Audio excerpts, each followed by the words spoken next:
Hello everyone, welcome back to Commerce Institute. Hope you're doing well. So as you know, we are discussing with a series of Negotiable Instrument Act 1881, and in this video we will discuss about difference between holder and holder in due course. So let's get started without wasting any time. So what is difference between holder and holder in due course?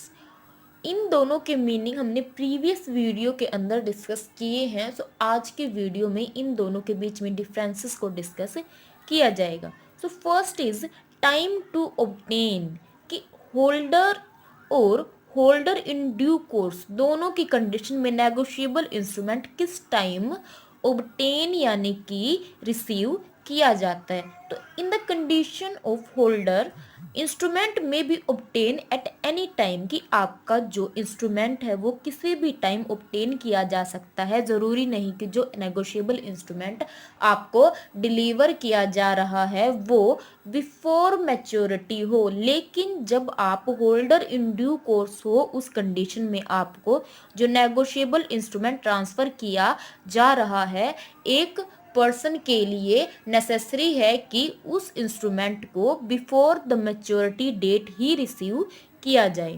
Then second is consideration, कि जो भी आपको negotiable instrument receive हो रहा है उसके बदले में क्या आपने कंसीडरेशन रिसीव किया है। फॉर एग्जाम्पल, अगर एक नेगोशिएबल इंस्ट्रूमेंट किसी पर्सन को किसी वर्क के बेस पर दिया जा रहा है, यानी कि उसने वो इंस्ट्रूमेंट को एक्वायर करने के लिए कोई एक्ट परफॉर्म किया है, तो उस कंडीशन में वो क्या होगा, होल्डर इन ड्यू कोर्स होगा। लेकिन अगर कोई इंस्ट्रूमेंट किसी पर्सन को विल के जरिए या फिर गिफ्ट के रूप में मिला है, तो उस कंडीशन में वो पर्सन उस नेगोशिएबल इंस्ट्रूमेंट को पोजेशन में रखने का तो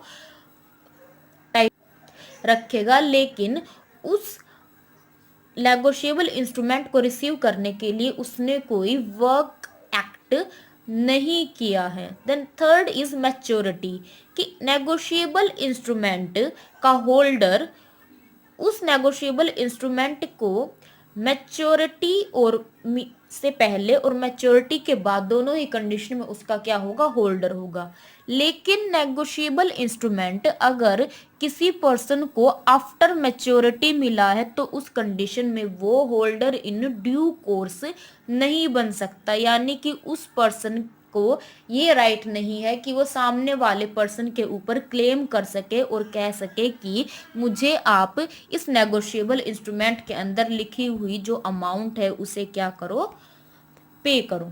देन नॉलेज ऑफ डिफेक्ट, अगर सामने वाले पर्सन को जिसने आपको नेगोशिएबल इंस्ट्रूमेंट डिलीवर किया है उसके राइट में, उसके टाइटल में कोई डिफेक्ट है और अगर जिसको डिलीवर किया गया है उस पर्सन को पता है, तो उस कंडीशन में आपका जो रिसीवर होगा वो सिर्फ होल्डर होगा, वो होल्डर इन ड्यू कोर्स नहीं होगा।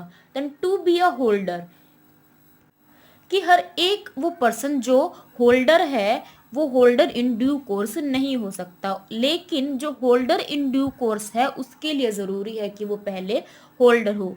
फॉर एग्जाम्पल, मैंने ए ने कि कोई नेगोशिएबल इंस्ट्रूमेंट बी को ट्रांसफ़र किया, सो ये क्या हुआ, होल्डर हुआ। अब ये होल्डर होने के बाद ही क्या बनेगा, होल्डर इन ड्यू कोर्स बनेगा। जो होल्डर इन ड्यू कोर्स है उसका एरिया वाइड है, वाइस वर्सा जो होल्डर है उसका एरिया क्या है, लिमिटेड है। तो होल्डर बनने के लिए आपका होल्डर इन ड्यू कोर्स होना ज़रूरी नहीं है, लेकिन होल्डर इन ड्यू कोर्स होने के लिए एक पर्सन का होल्डर होना ज़रूरी होगा।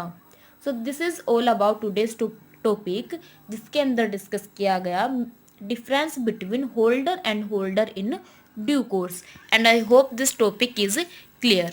If you have any query about this topic, you can ask down below in the comment section, and don't forget to hit the bell icon so you will have all the notification from Commerce Institute. Thank you for watching the video.